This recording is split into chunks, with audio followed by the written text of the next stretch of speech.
cousin Tara was already standing at the head of the conference table when I walked in that Thursday morning.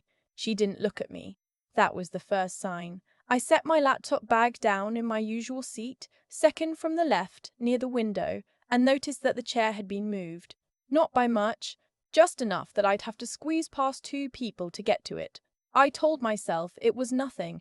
Facilities rearrange things all the time. I sat down anyway, opened my notebook, and waited. There were 31 people in that room. I knew because I'd sent the calendar invite myself 3 weeks earlier for the quarterly product review. It was my meeting. I built the agenda, coordinated with 4 department heads, and pulled the engagement data that we were supposed to walk through together. The slides were on my laptop. My name was in the presenter field. Tara cleared her throat. "Before we get started," she said, "I need to address something." She still hadn't looked at me. I remember thinking, someone is getting fired today. I felt sorry for whoever it was. I even glanced around the room, trying to figure out to look nervous. That's how completely off guard I was. "Effective immediately," Tara said. "The role of senior product analyst is being restructured." She said it like she was reading from a policy document. Flat, rehearsed. The position held by my cousin, and here she finally looked at me just for a second, is being eliminated. Security will escort her out at the end of this meeting to collect her badge and laptop. The room went completely silent. I heard someone push their chair back slightly. I heard the hum of the HVAC system. I heard my own heartbeat, which had suddenly moved up into my ears. I didn't cry. I want to say that clearly because I've thought about it many times since. What I did in that moment, in front of 31 people, including 2 executives I'd worked alongside for 4 years. I didn't cry, and I didn't argue. I closed my notebook slowly, set my pen down on top of it, and looked directly at Tara. She looked away first. Let me back up, because you need to understand what Tara was, and what I was, before that morning made any sense. We grew up 2 miles apart in the same suburb of Columbus, Ohio. Our mothers are sisters. My mum is the older one. And for most of our childhood, Tara and I were close in the way cousins are close when they're the same age and forced together at every family event. We were born 8 months apart. We went to the same high school. We both ended up in data analytics, which felt like a coincidence until it wasn't. I joined Hartwell & Pine 3 years before Tara did. It's a mid-sized consumer research firm, about 400 employees, 2 offices, one in Columbus and one in Atlanta. And when I started, I was a junior analyst making $52,000 a year and sharing a cubicle wall with a guy who ate tuna fish at his desk every single day without fail. I worked my way up. I built out the product engagement tracking system that the company still uses. I got promoted twice. By the time Tara joined, I was a senior product analyst with my own small team of 3. Tara was hired as a marketing coordinator. She was good at her job. I want to be fair about that. She was charming and organized and very good at making executives feel like their ideas were brilliant. Within 18 months, she was a marketing manager.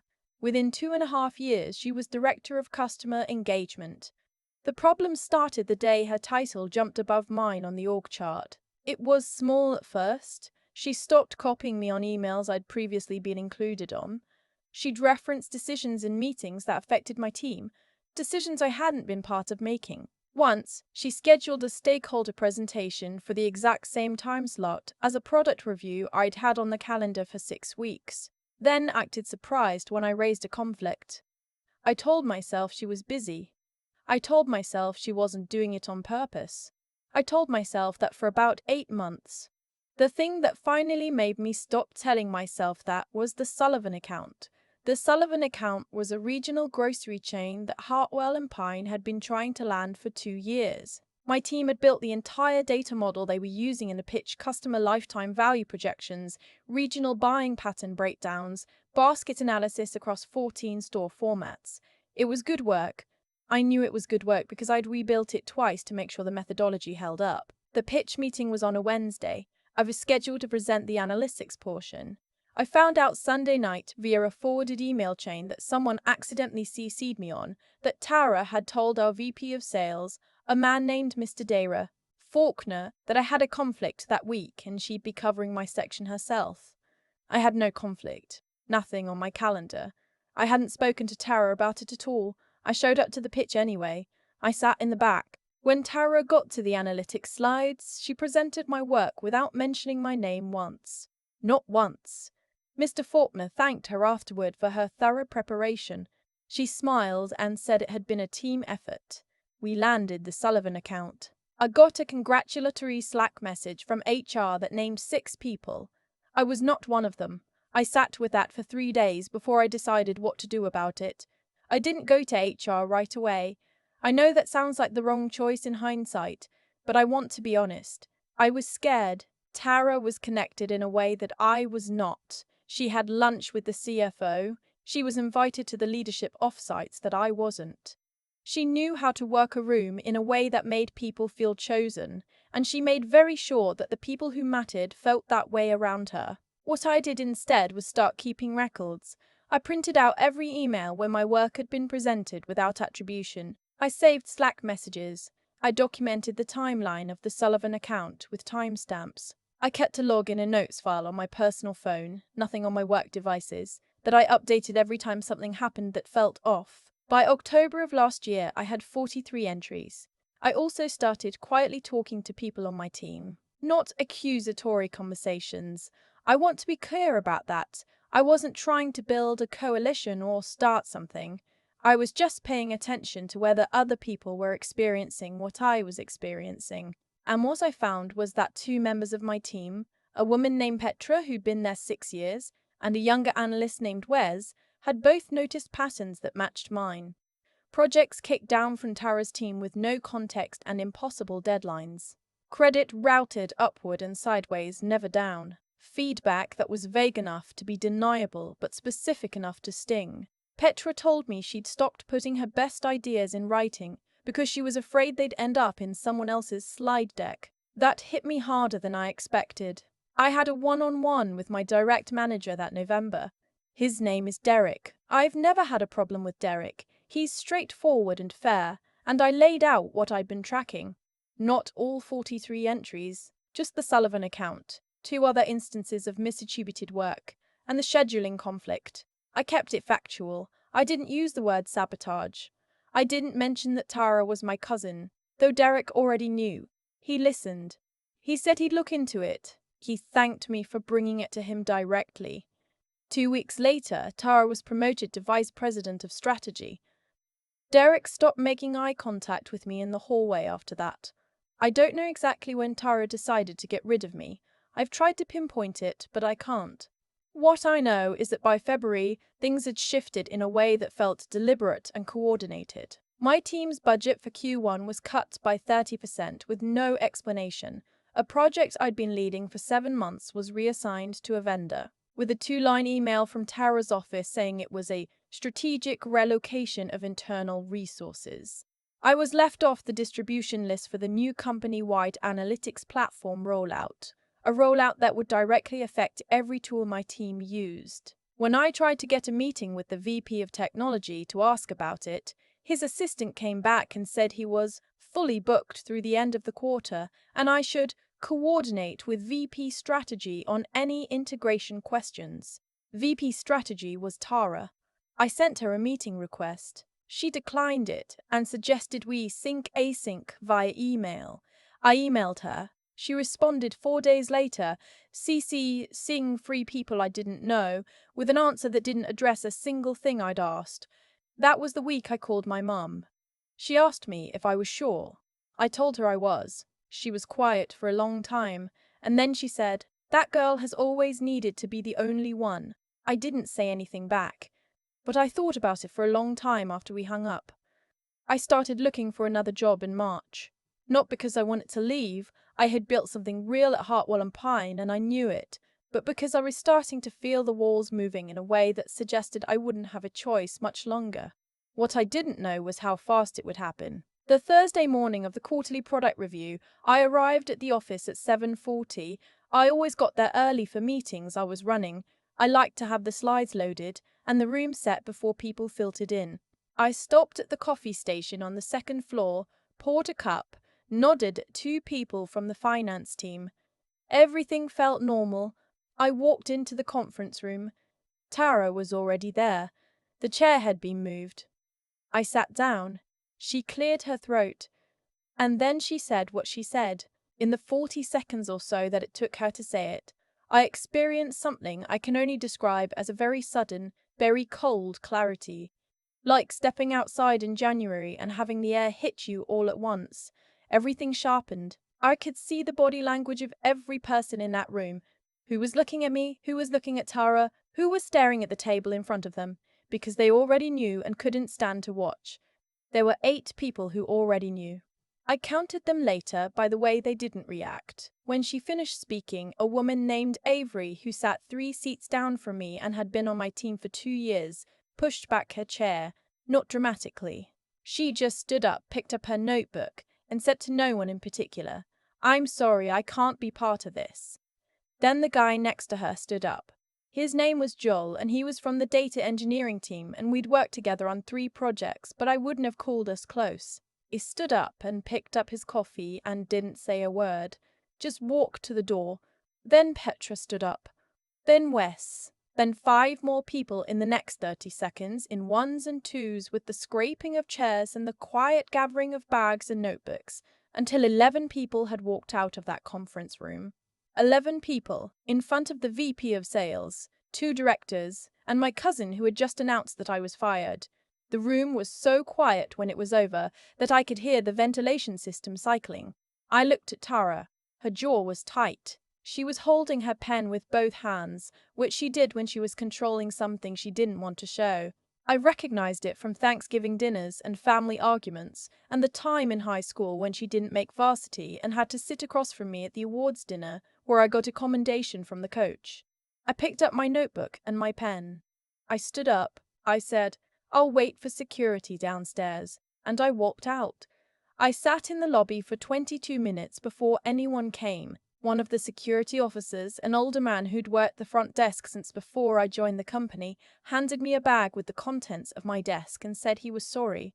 He said it like he meant it. I thanked him. I meant that too. I drove home. I sat in my car in the parking garage for a while. I wasn't sure what I was feeling. Not sad, exactly. More like the strange lightness of something you'd been bracing for finally happening. I'd been holding tension in my shoulders for so long that having it release felt almost wrong. I went inside. I made tea. I opened my personal laptop and started typing. I sent an email that afternoon to the company's chief compliance officer, not HR, specifically not HR, but the CCO, outlining the pattern of misattributed work, the Sullivan account documentation, and 3 specific instances where my team's budget had been cut in direct response to my raising concerns with Derek. I attached the email chain. I attached the Slack logs I'd screenshotted on my personal phone. I attached the timeline I'd built. I kept it completely factual. No emotion, no accusations I couldn't document, no mention of our family relationship beyond one line, noting that the VP of strategy was my first cousin and that I believed this context was relevant. I hit send and went to make more tea. I heard from an employment attorney 2 days after that, not one I'd hired, someone who had been forwarded my email by a compliance contact and wanted to know if I was represented. I wasn't. She explained what she was seeing in the documentation, potential violations of the company's conflict of interest policy, possible retaliation for an internal complaint, and, depending on how certain budget decisions were categorized, a wage-related claim worth investigating. I hired her. The next 6 weeks were some of the strangest of my life. I wasn't angry, or rather I was, but underneath the anger was something cleaner, something that felt like momentum. I had 43 documented entries. I had Petra and Wes who agreed to speak with the attorney separately. I had a meeting invitation with my name in the presenter field that contradicted Tara's claim, when it later came out that I had been disengaged and non-contributing for several months. What also came out, and I didn't know this until the attorney told me, was that Tara had pushed to have me reclassified as a contractor 6 months earlier, which would have changed my benefits and overtime protections. HR had declined it on legal grounds. She'd tried again 2 months later with a different framing. They declined again. She'd been trying to get rid of me for longer than I realized, and every time the official channels said no, she'd found another route. The investigation took 11 weeks. During that time, Hartwell and Pine placed Tara on administrative leave. They brought in an outside HR consulting firm to review a 2-year period of personnel decisions in the strategy and product divisions. 3 other employees came forward with documented concerns. One of them had nothing to do with me at all. A project manager who had been quietly building her own file for 8 months. At the end of the 11 weeks, Tara resigned. The company statement called it a mutual separation. My attorney called it what it was. I was offered reinstatement at a senior manager level, one rung above where I'd been when I was walked out, along with back pay for the 10 weeks I'd been out of work. I negotiated the title up one more rung and got it. I went back on a Tuesday morning. Avery was in the lobby when I arrived. She said, "There she is," like she'd been expecting me. Joel was there too, getting coffee from the second-floor station. He just nodded, the way he'd stood up in that conference room. No production, just the thing itself. Petra stopped by my desk at noon with a sticky note that said, simply, "We held the line." I put it on my monitor. It's still there. Tara and I haven't spoken since that Thursday. My mom calls sometimes and tries to navigate around it. Changes the subject when Tara's name comes up, steers toward safer topics. I don't make it difficult for her. I know how much she hates being in the middle. My aunt sent me a text 4 months after everything was settled. It said, "I'm sorry for what happened. I hope you're okay." I replied, "Thank you. I'm doing well." I meant both things. I think about that morning a lot. Not with the bitterness I expected, but with something closer to clarity. What I know now, that I didn't fully know then, is that power borrowed from proximity doesn't last. It can move fast, faster than you'd think, but it has nothing underneath it. It's a structure built on the assumption that other people won't notice, won't document, won't stand up in a conference room and say, "I can't be part of this," and mean it enough to walk out. 11 people walked out. I have never forgotten that. I don't think I ever will. When people ask me what I'd do differently, I always say the same thing. I'd have started the documentation sooner. Not because I regret waiting, I think I needed those months to be certain, but because the record was what protected me when nothing else would. Not my relationships, not my manager, not 4 years of good work and 2 promotions. The record. Keep the record. Send the email from your personal account. Screenshot the Slack messages. Write down the dates. You don't have to be paranoid to do it. You just have to understand that no one else is going to build your case for you. I learned that from my cousin. I'm almost grateful. I've had a lot of time to think about what actually happened. Not the meeting, not the legal process, but the thing underneath all of it that made everything else possible. Tara didn't lose because I fought back. She lost because of what she'd been doing for years before I ever walked into that conference room. Every email she rerouted, every name she left off a slide, every budget she trimmed, not because the numbers required it, but because she needed someone smaller to stand next to. All of it accumulated, not in my file, though it did end up there too, but in the people around her. In Petra, who stopped writing her best ideas down because she was afraid of where they'd end up.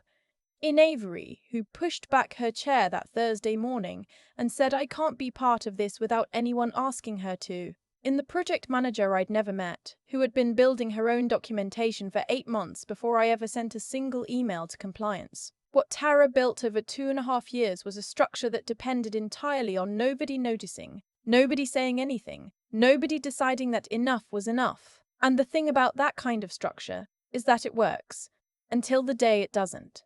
Until the day one person stands up. And then it turns out there were 11 people who had been waiting for someone to go first. I think about that a lot. The 11. I didn't ask them to stand. I didn't even look at them when I picked up my notebook. I just made the only choice that felt honest in that moment. And they made theirs. That's not something I engineered. That's what happens when people have been watching someone be treated unfairly for long enough, and finally see a moment where the cost of doing nothing becomes higher than the cost of standing up. That's what I mean when I say the record protected me. Not just legally, though it did, and I'm not going to pretend that wasn't critical, but the record also protected my own clarity. There were months in that job where I started to wonder if I was imagining it, if I was being too sensitive, too ambitious, reading things into situations that weren't there. The 43 entries in my notes app were proof to myself before anyone else that I was not, that I had seen what I had seen. Integrity is not just a quality you have in the big moments, it's a muscle you build in the small ones. In the Tuesday afternoon, when you write something down even though you hope you'll never need it. In the November one-on-one where you tell your manager something uncomfortable and factual instead of swallowing it again. I spent years doing the work honestly, attributing correctly, showing up prepared. That didn't protect me from what Tara did, but it meant that when everything came out, there was nothing on my side of the ledger that needed explaining. Wes told me afterward that the week before the meeting, he'd been thinking about looking for another job. Not because of anything specific, just the accumulated weight of a place that felt like it was slowly deciding he didn't matter. He said watching what happened in that room and what came after made him want to stay, that it reminded him that institutions can be pushed back into shape if enough people push at the same time. I don't know if that's always true. I got lucky in some real ways. The CCO took my email seriously. The attorney saw what I had. The outside firm asked the right questions. Not everyone gets that. I know that. But I also know that I almost didn't send the email. I almost talked myself out of it, sitting in my car in that parking garage, telling myself it would make things worse, telling myself to just move on and let it go. I'm glad I didn't. Keep the record. Trust what you saw. And understand that when you choose to stand up with nothing but your own honesty and a well-documented timeline, you might be more surprised than anyone by who decides to stand up with you.